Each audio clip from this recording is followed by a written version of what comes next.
It's Mike Matthews here. Mike's Daily Podcast. Thank you for joining Mike's Daily Podcast. That's what I wanted to say. Thank you for joining me on Mike's Daily Podcast. How long will this last? Oh, I don't know. Probably as long as I live. Not this podcast in particular. No, maybe something else. Did you ever find a sieve? Mike's Daily Podcast. Or use the word sieve in a song? That would be interesting. It might even be wrong. Mike's I'm done rhyming. Daily Sorry about that. Podcast. Went a little longer with the rhyming than I wanted to. I just... What I wanted to tell you is it's episode 2675, 2675. I had a podcast that I brought to you yesterday. See, it's a daily podcast. Sometimes. Usually. When I get interrupted occasionally. The last one was called Thusly. And that was because, well, I don't know, I was feeling a little Shakespeare-y with my words thusly. But it was with my lovely lady friend and I in the podcast picture, which you can see at MikesDailyPodcast.com. We had a wonderful time there at the Sunol Regional Wilderness. They also call it Little Yosemite. That was about a week ago we went there. So nice to stick my feet in the Alameda Creek, and you're not supposed to stick your feet in the Alameda Creek because it kills frogs. There's a very sensitive it's a fragile system, and you might kill off the frog if you put your feet in the creek. Of course, they don't have any signs saying that when you're actually at the creek. It's not till you get to the visitor center that they mention that to you. So they're hoping you stop there first. So I don't feel really guilty for sticking my feet in the creek. It just happened. And here's today's podcast picture. The wonderful Patches the cat, he made himself known to us 2 years ago, 2021. We had lost Basil in 2020. He had passed away, and this cat started coming around. And by late 2020, we were seeing this cat. Oh, Basil would have scared him away, would have barked at him. Told him, get out of here. I'm a dog. I'm going to chase after you, cat. And we just started leaving food out for him. And there were like two other cats that used to come around. One guy, big black cat, we called him Orson, as in Orson Welles. And he was interesting because I'd go to pet him, and all of a sudden he was liking it. He was purring, and all of a sudden the paw just out of nowhere, like it's lightning fast, smacks me on the hand, and I go, ow. Okay. So I pet him a little bit more. I look at my hand, it's bleeding. There's like these 5 little pinpricks in my hand, just gushing blood because of this cat. This crazy cat, Orson. Well, Orson disappeared. Not because of me being angry and my hand was mauled, but because, I don't know, we lost another cat that way, Rodler. I was gonna post a picture of Rodler. The Newsbleed section. I still really feel sad about him. He was given to us by someone who said, look, this cat he's going to be put to sleep. Can you watch him? Can you take care of him? We've done the thing. News random. The humane thing where we have spayed him, neutered him actually. Wait, you neuter the dog, you spay the cat, the female cat. Wait, you neuter. You know how it goes. So this cat was fixed, is what we used to say. And so he just had the surgery. He needs to stay in a cage for about 2 weeks. You can keep him outside because that's where he's used to being. So we fed him. 2 weeks goes by. He sneaked out of the cage when my lovely lady friend was feeding him and disappeared, but then came back that night and was super friendly, was letting him pet him, and he became our pet. He was our pet. which is a very good thing. And we would feed him, and he would come into the house and sleep on the bed at night. And he was so nice, so kind, so fun. Which is a very, very good thing. But then just vanished. February of 2022, just disappeared. Actually, March. It was shortly after my mom passed away. So it was, wow, what do we do? Wow. And I was still hurt. But all through that, Patches kept coming around. We think Patches might have been responsible. Like, Patches is like, yeah, don't ask, I don't tell. The Micropedia Insanika. But that's a cute little picture of Patches, actually around the time we had Rodler, and he's crawling through this cool little purple tube, which we still have, and he likes to play with. So he's hanging in there, and I'm always worried, because he's an outdoor cat, that he's going to just disappear one of these days. And that is really, every expert will tell you, don't leave cats outside. Don't let them become outdoor cats. They kill birds, beautiful little songbirds, beautiful birds of color, little that fly around and make beautiful noises and chirps near your window in the morning. They kill those. That's a nightmare of a show. Oh, they also kill the rats. Thank you. Because that can be a problem. Dropping their little poops everywhere, the rats. But the birds and actually, the Patches has been known to kill a bug or two. So that's pretty cool. But the whole killing birds ain't cool. And he does that, and cats do that. And it's a threat to the birds. And the beautiful birds and the songbirds and the people that love birds are mad at cats. Yo, the mic tip. So the ultimate plan is to try and wean Patches off the outside, off the outdoors, and have him become more and more of an indoor cat. He spent about 4 hours indoors last night, so I think he's on a good trajectory. We'll see. But Rodler disappeared. About a year ago, we got the cat, Rocky the cat, and he's still with us, and he's doing great. I posted a picture with him recently at MikesDailyPodcast.com. But yeah, when Rocky goes outside, he has a harness on and a really long leash. And from the moment we got him trained on the harness. So he knows when he goes outside, he's tethered, and he doesn't seem to mind. He's gotten out of the harness a couple times, and he snuck out a couple of times, but has returned to us. Sometimes after like 6-7 hours, he's returned to us. And those are some very worrying, nerve-wracking hours as we go outside a cafe anyway, where we bring you Mike's Daily Podcast somewhere in Podcastro Valley, the last place on earth. So I was reminded about the song Gypsy by Fleetwood Mac. I never really thought about it too much. There is a lot of deep meaning inside that song. It's actually about a backup singer. Ridiculous random host. Or was she a backup singer? I think somehow that's what's registering in my brain. But she was really... And I had no idea.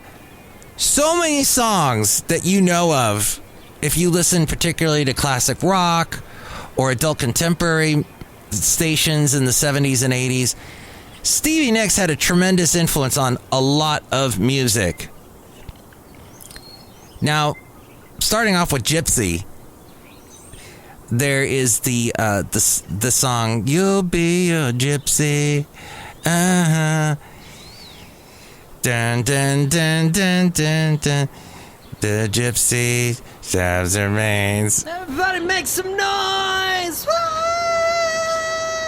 Bringing to you live from Podcaster Valleymont, Mike's Daily Podcast. It comes and goes. But some of those choruses on that album that I think it was called Mirage, that Fleetwood Mac did. Very tricky. Now, okay, so she had lost a good friend. And the good friend, I think she died of cancer, this friend. So she felt so sad she commiserated with the widow of this friend that passed away. Commiserated so much that they got married. And then the marriage didn't last that long. Well, all of that turmoil is wrapped up in that song Gypsy by Fleetwood Mac. And I got that from the Professor of Rock on YouTube. Fascinating. I try not to watch his videos too much because I know I'm going to watch the whole thing. I'm just going to get sucked into it. I'm going to want to buy his glasses. He's always, hawking his glasses. Buy my glasses! My wonderful glasses! My lenses. Oh, I look so good in them. But I love his stories. I love how after he tells the whole story of the song and all the instrumentation and why it was created and what that point in history was, and maybe he'll even throw in a little bit of an interview with that artist. He talks about how that song really affected him.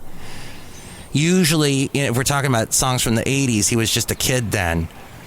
And it usually involves going to buy a cassette and driving with his dad to the record store to get the cassette. That's gone. That's gone, everybody. Nobody's driving to record stores to buy cassettes. If you ever come to my house, in fact, the last podcast, there was I like to play these quick little sweepers. I call them sweepers. Maybe they're annoying. Maybe that's why nobody listens to the podcast. But I throw them in just to distract you. Just to throw in a little something. A minor... just a pepper. We pepper the podcast with it. And there's one that says Mike's Cassette Cubbyhole. And you can actually find that on the website, MikesDailyPodcast.com. If you click right there where it says Home... Cubbyhole. You'll see Cubbyhole down at the bottom of the list. Click there and you'll actually get to go to all the cassette type things. Like later on in this podcast, I'm going to feature Let's Go Back with Matthews, featuring cassette type stuff.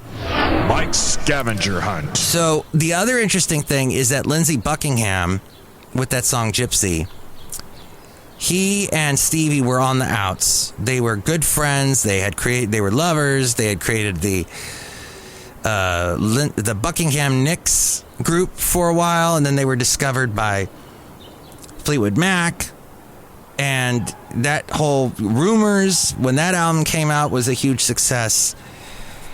And so Lindsey had a stormy relationship with Stevie, and because Stevie was also having an affair with Mick Fleetwood. So making Mirage was a difficult album, and there was a lot of animosity going on. But Lindsey admits that his work on that song is some of the best work that he thinks he's ever done. Like when he hears that cool little guitar riff at the end, he's like, wow, I don't know where that came from.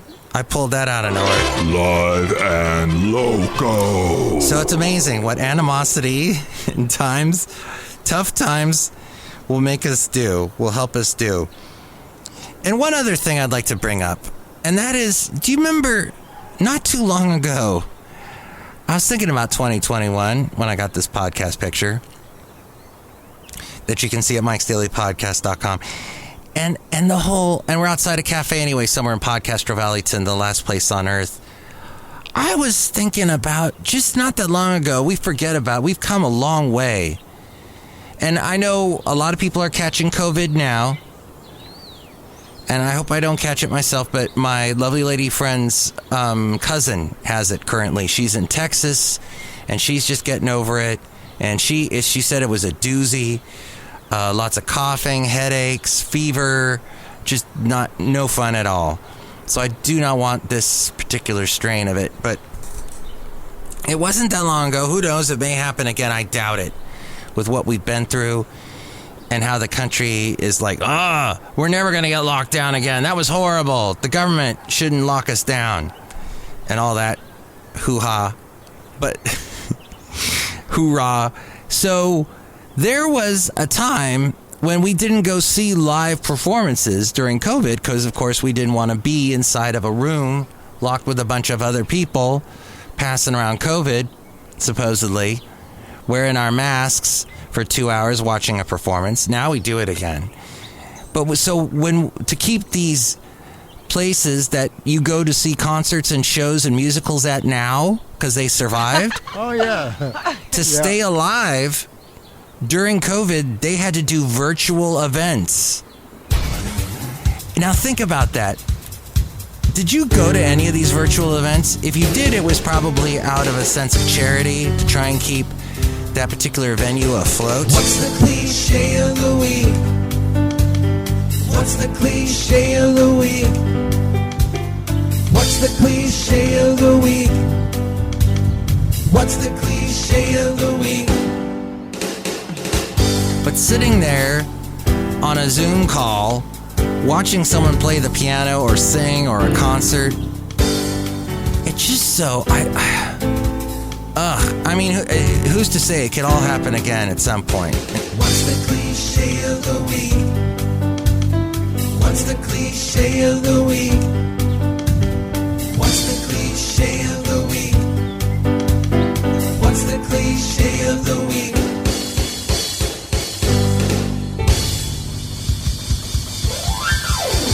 And the other one, and Niederlander or whatever, I think Niederlander was down in Santa Barbara. And all these other, and they're making all this money off of you just to see someone up there singing, and they're like, oh, wow, they're like 5 blocks away from me. I can barely see them. Oh, but there's a big screen. I can see them on the big screen that's behind them. Well, cool. I could have just sat at home and gone to a YouTube video of this and watched it on the screen as well. It's the same experience without all the money and all the traffic and all of that, and dealing with people that are singing louder than the person on stage singing. So I'm not a fan of concerts anyway, cafe anyway, but to think that that's how we used to do it, the virtual events, not a fan. But that was, you go back and, I don't know, check, how could you, maybe check some newspaper ads or newspaper stories. Look who's coming to town. Oh, they're not actually coming to town. They're only coming to town virtually. Watch this virtual event. Oh, yeah, and people were paying for the virtual events, by the way, to sit there on their computer to watch the... But that's all we had because we were locked in stores. It was an escape of some sort. It just befuddles me. I guess I've said enough about that topic. The other interesting thing, though, so we've moved past that. We're now going to venues. We're now going back to Vegas. How did Vegas survive? I guess did Nevada have less strict laws? Were people more allowed to just walk around? Supposedly they had masks on. I don't remember hearing Vegas being shut down. But I did hear about this, that robots are pouring drinks in Vegas. The bar inside Planet Hollywood on the Las Vegas Strip has 2 robots that serve customers drinks. The Tipsy robot, that's what it's called, opened a second location on the Strip this year. Walk any direction in Las Vegas, and it's easy to find machines doing human work. Check-in kiosks have replaced people at the front desk at hotels. Text bots now make restaurant recommendations instead of a concierge. Robots can serve food. And behind the bar, machines are pouring drinks. Mike ripped someone a new one. Studies show that between 38% to 65% of jobs there will be automated by 2035. In a little over 10 years. That's, I would say, 65% of jobs. That means 65% of the labor force is going to be out of work. Companies look to technology to reduce labor costs and fill positions that go unwanted. This, according to Rob Black. I produce his podcast, The Rob Black Show. He covers all kinds of interesting business stuff. He's on TV, on Cron, on the radio, on AM 1220 KDOW in the Bay Area. And both of those stream as well. So Taylor Swift, we were talking about last podcast about how her concert is ending her concert tour, and that is basically like somebody turned off the water of money, turned off the faucet of money that was being poured into the U.S. economy because of her concert tour. It was just like hotels were getting super dollars. They were getting super rates. Top rates, the kind of rates you would never pay for. Mike's Daily Podcast Master Pod Theater. The one that Chely Shoehart advertises. It used to be William Shatner, but now it's Chely Shoehart. And what's going on with her hair? Was she blonde? What is she now? I don't know. But there, you're like, oh my gosh, I'm paying this much to go see a concert that I could just watch on a screen. I'm paying this much to stay at a hotel. So hotels were at full capacity, making way more money than they would with like even the Super Bowl. They're making more money than that, or like the Olympics. Mike's absolutely useless review. Matthew's News. So she has sidestepped Hollywood studios with her movie. Her U.S. tour, generated something like $4.6 billion in total consumer spending, larger than the GDP of 35 countries. In an unprecedented move for Hollywood, AMC is releasing... And remember AMC? They were on the ropes during COVID. And then that thing happened where the what is that called? Reddit. I'm trying to think. I was thinking of... I was going to say Reader. It's Reddit. You know that website called Reader Glasses? So Reddit, there were a bunch of people on there. There were stock trader type, day trader type people. And they're like, oh, all these big old fogies with their big money. They're predicting the end of GameStop and AMC and saying that they're going to disappear now. AMC because of COVID.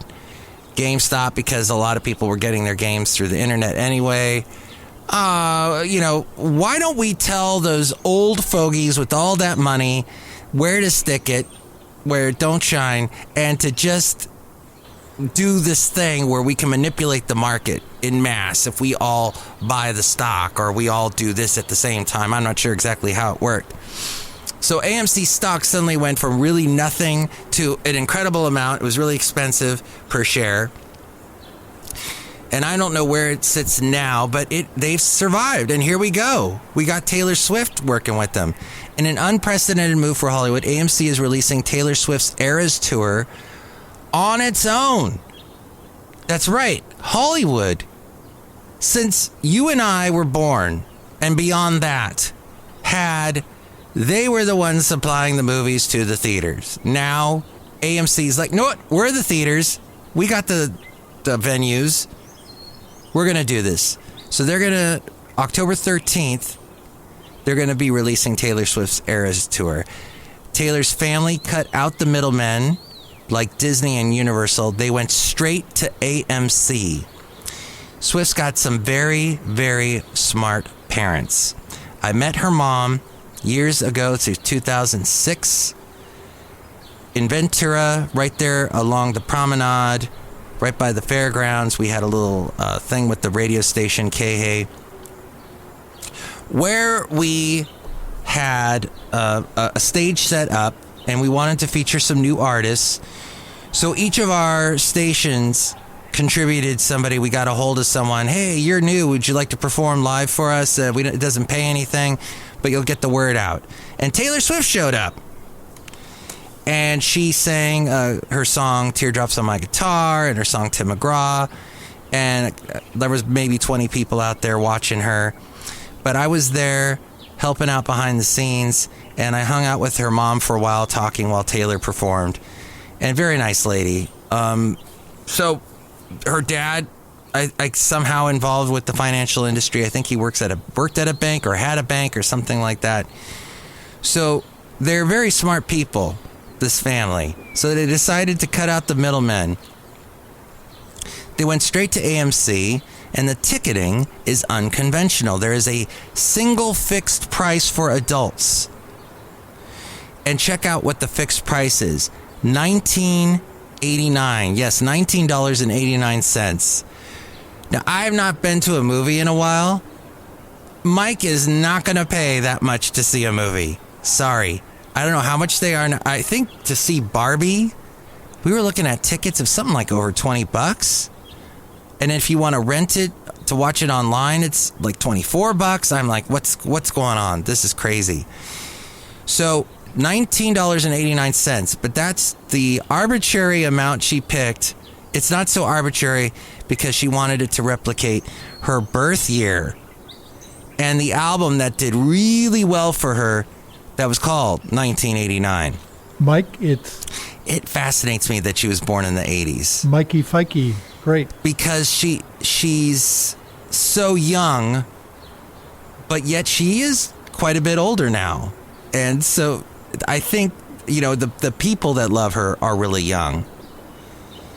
And now the people that were originally following her, they have kids, so they're bringing their kids. It's fascinating to know that Taylor Swift has been around that long. But children and senior, her career has been going for quite a while. Now, for children and seniors, and I don't know if I qualify as a senior. In some states, I am a senior in my mid-50s here. But it'll be $13.13, $13.13, and that is Taylor Swift's favorite number twice. AMC is promoting collectible popcorn tubs. You'll be able to buy those for $14.99, or you can buy a cup for $11.99. The movie has become the highest advance sales and has beat Spider-Man No Way Home. I remember everybody wanting to see that. Wasn't that the one with is that the multiverse thing where you see all the other guys that played Spider-Man? 43% of the box office revenue will go to the other theaters showing the movie. 43%. So they're going to get almost half, and the remaining 57% will be shared between the Swifts and AMC. In comparison, Marvel's distributor, Disney just gets right off the top 70% of the opening weekend box office earnings. So what was the last Marvel movie that came out? Was there a Thor thing? There was a Thor thing, wasn't there? Or not The Flash, that's DC. Gosh, I don't even remember what the last... Was it Doctor Strange? Maybe it was another Spider-Man. I know there was Into the Spider-Verse, but that's not Marvel. I think that's Sony, isn't it? Yeah, maybe I'm wrong. Well, anyway, Disney just automatically gets 70% of the movie's opening before anybody else gets anything. So Hollywood is mad. But you know what? It's about dang time. Thank you, Taylor, for disrupting. We need more disruptors like you. I'm looking right at you, Olivia, what's your name? You, to do it. You could be the one to, not Olivia Wilde, although she's directing movies now, isn't she? Directing TV shows and movies and such. But, okay. Well, I don't remember who I'm talking about, but let's go on to the last thing, and that is the Hollywood walkouts have wiped out $5 billion from California's economy. Oh, boo-hoo. But yeah, I don't really notice it here in California. I know the gas prices are going up, and I know that's because, thank you, we have all our fees that we have on our gas prices before we even have everything else affecting us. Taxes for infrastructure and all that stuff. But yes, so that's what's happening here. And it might be time to plan a Euro trip. Several European airlines have started discounting flights now that the summer demand has died down. Round-trip flights between the U.S. and London are available for around $300. Gosh, I need to get out. I need to get out of California for a little while. I think fall officially starts next week. I think it's on Thursday or Friday. It is the autumnal equinox that will begin, where we have both the same amount of daylight as we do night. And then sometime in November, we do the fall back thing. Airbnb and Blackstone are joining the S&P 500 index. Airbnb is not having the best of years as far as a lot of local governments or local cities, local peoples, the politicians. There's a wave of politicians that are like, hey, Airbnb, you can't have these crazy parties. You can't have all these people just showing up at someone's house. The landlord needs to be more involved. There's got to be some more oversight going on. So we'll see what happens there. Hey, did I mention that was the last thing I was going to talk about? Okay. But this one last thing flew in my face, and I have to tell you, Michigan is proving to be a mission critical for the aerospace industry. This from the Aerospace Industry Association of Michigan. They sent me this email, which is MikesDailyPodcast.com, by the way, if you want to send me something. Aerospace leaders from across the nation gathered in downtown Detroit last week to discuss the future of aerospace. They had their second annual Aero One Summit hosted by the Aerospace Industry Association of Michigan. Top space, defense, and aerospace suppliers and thought leaders. I want to be a thought leader. That sounds cool. I want to be a thought leader. Well, they gathered to network and discuss current and future opportunities in aerospace. Leaders from global Tier 1 OEMs such as Airbus, Boeing, Eaton, Woodward, and Pratt & Whitney freely shared their strategies, outlooks, and supply chain challenges, and educated suppliers on their procurement strategies. That's fascinating. That's all going on in Detroit. Thinking about the future of flight. Attendees gained insight on how to solve problems they may face today and also discovered innovative concepts that may direct the industry's future. Such topics included electrification, the space economy, digital engineering, leveraging space resources, partnering with Tier 1s, sustainability, advanced air mobility, and transitioning from auto to aero. Wait, does that mean flying cars? Jetson! I don't know. Could be all that. Fascinating. Thank you very much. Michigan, Detroit. Look at that. Wouldn't that be interesting if they're the leader in the space race? We're outside a cafe anyway, somewhere in Podcastro Valley, the last place on earth. Podcastro Valley 10. Look who's here. Oh, Mike Matthews, it's Chely Shoehart, gift shop supervisor. I made a snow globe just in time for Oktoberfest, Mike Matthews. Ah, yes, Oktoberfest. I was talking to my cousin. I was trying to think of the word cousin. In German, I think they say Cousin. But she's my German cousin. And we talk sometimes on Instagram. And she said to me, I asked her, why do the Germans celebrate Oktoberfest in September? And she said, because we want an extra month to celebrate this big, long, wonderful party. And that's how Germans are. They like to party. So she is partying to Oktoberfest now. Why not get an early start on it and have some delicious... I could go for a ginger beer right now. Do we have any ginger beer here at Cafe anyway? No. Mike Matthews, hey, we were like talking and all of a sudden you went on a tangent.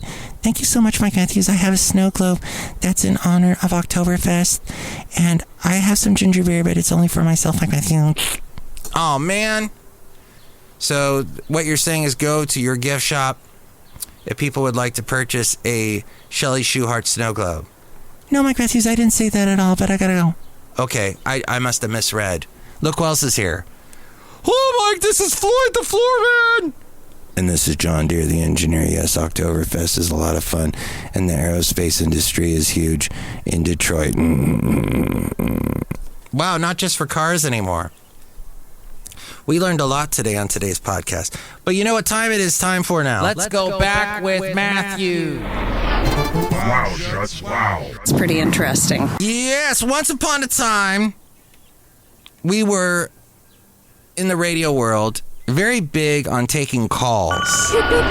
Will ya shut ups? Liberty Nation Freedom Phone for All. It was before all this, send me an email with or comment on the social media that I'm on or any of that stuff.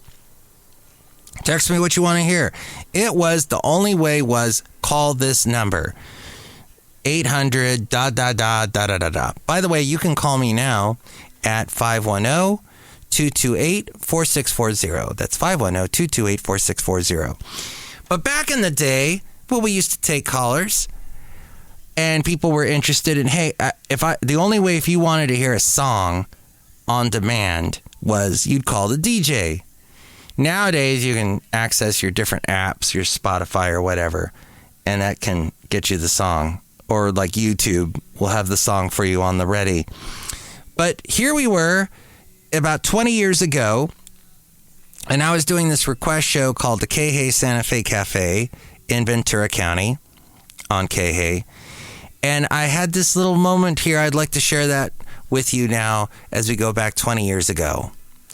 And here's a little bit of the Chely Santa Fe Cafe.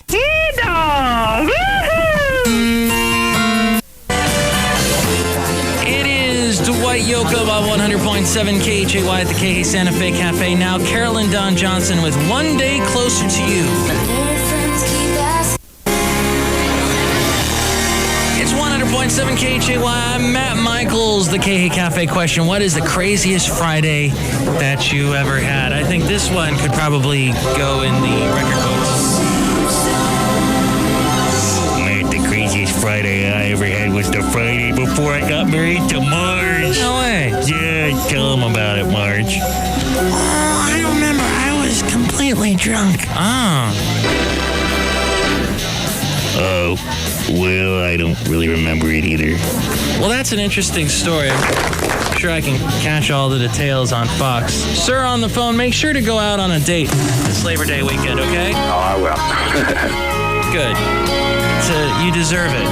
You should go out. Oh, I will. Leanne Rhymes, The Light in Your Eyes, KHAY.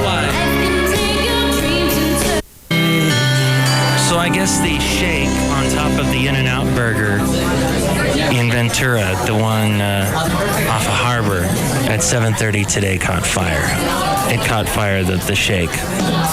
So it took 3 engine companies and 1 truck company to come and put it out. So there you go. Those shakes, they're hot. They're so hot. Okay. Sorry. That's Alan Jackson. And coming up, we got Patty Loveless, Travis Tritt, Tracy Bird. Oh my gosh, it's a little after 10:30. That means Tillis's latest CD, where she is actually remaking the hits of her dad, Mel Tillis. It's called Tillis Sings Tillis. Or actually, it's called It's All Relative. But you can win it right now on this Tillis Sings Tillis weekend.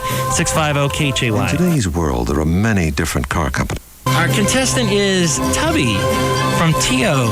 Tubby, let's look at the quiz wall and pick a topic from our 3 panels. Panel 1 says Tommy Shane Steiner's Little Shiner. Panel 2 says the Oak Ridge Boys Toys. Panel 3 says Reba's Amoeba. How about panel 3?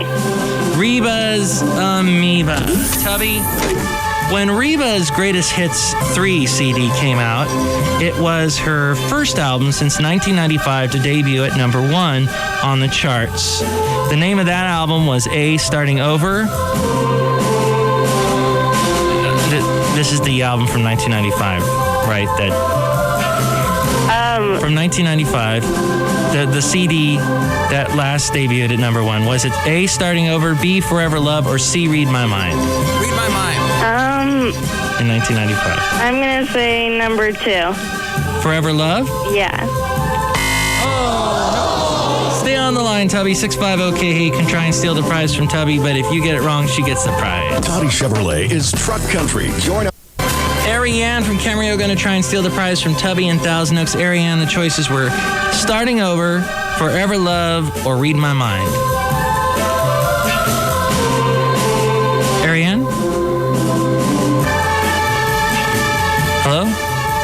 Well, she had told me it was Read My Mind. That was actually wrong as well. The answer is Starting Over by default. That means you get the prize. Oh, that's definitely cool.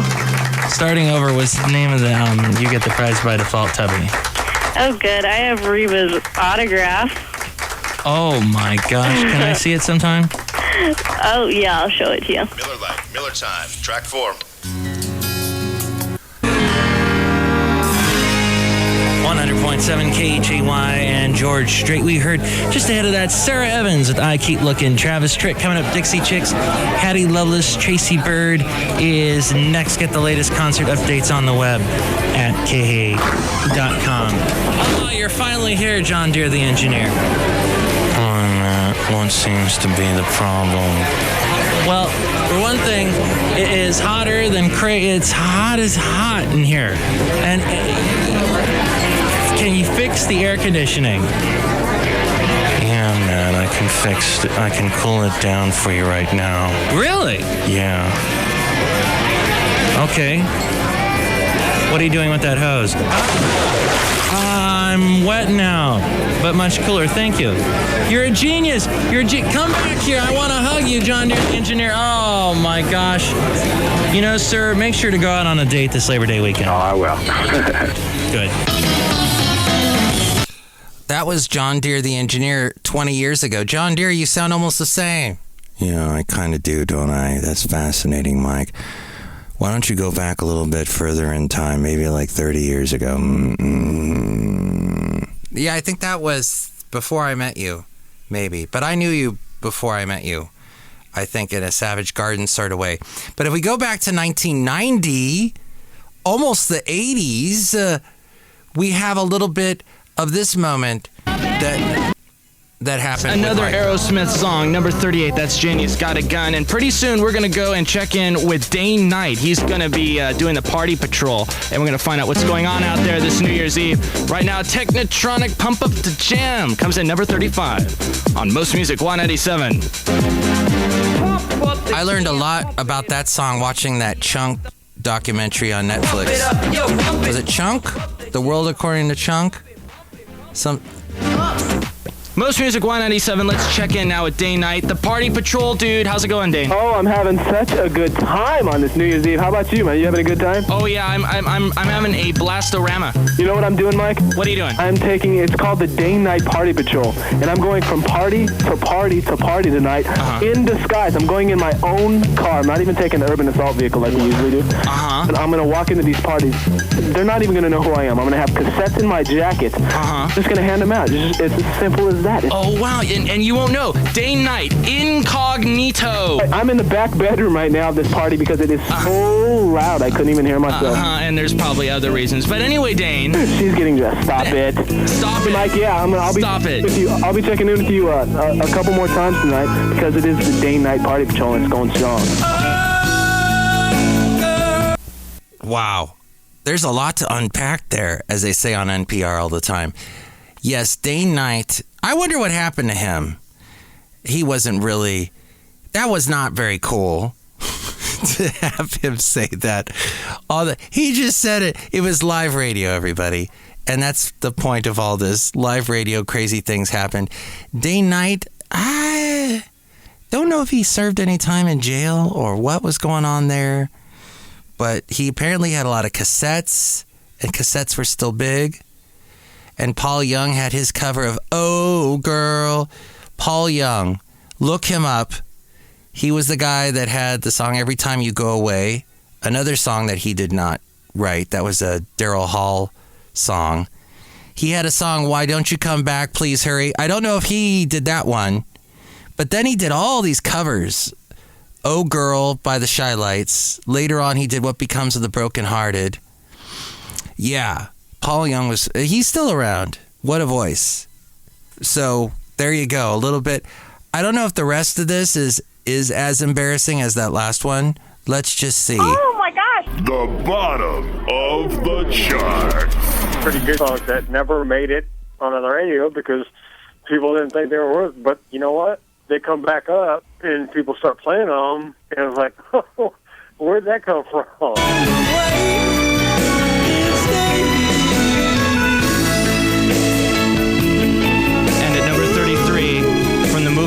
This is the Righteous Brothers. Oh, Ghost. Remember how big that was in 1990? 97 of Mike Matthews on the top 97 of 1990. That was Poison, the Unskinny Bop at number 32. They're playing down in Long Beach tonight, and Chubby D is at the concert, and I'm awful envious. Coming up for number 31, we've got a song by Lou Gramm from the group Foreigner, and Y97 wants to let you know that if you did send us a postcard with your top 5 songs of 1990, be listening tonight after the number 1 song when we will announce the winner of a CD boombox from Most Music, Y97. The compact. Lou Gramm.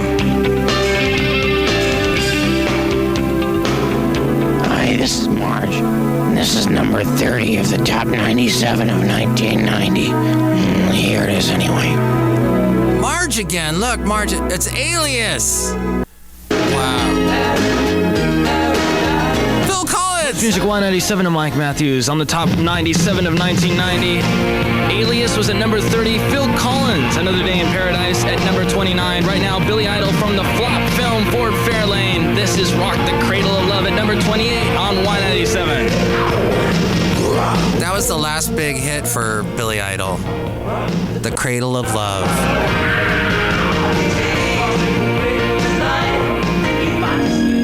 197, what are you doing for New Year's tonight? Nothing really. I'm hanging out with my friends. Oh, okay. Just sort of a mellow type of thing, ringing in the new year. 1991. What did you do in 1990?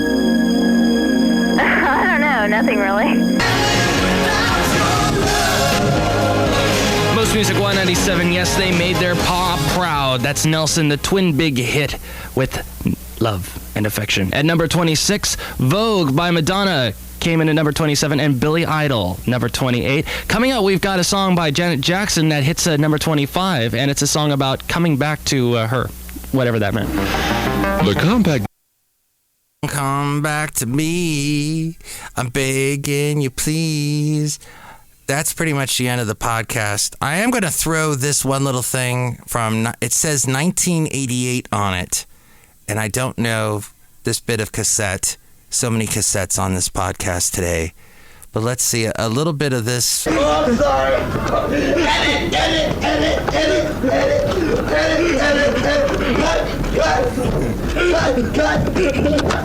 I think I'm being chased there because I had recorded a friend of ours with a cassette recorder in 1988. And they did not want to be recorded. Well, there they are, running and chasing after me. 30 years later. Wow, 1988. 35 years ago? While I do the math, here's Ariel taking us out. Mike's Daily Podcast is written and produced and performed by Mike Matthews. His podcast is super easy to find. Download or listen to his show and read his blog at MikesDailyPodcast.com. Email Mike now at MikesDailyPodcast@gmail.com. See you tomorrow. Bye!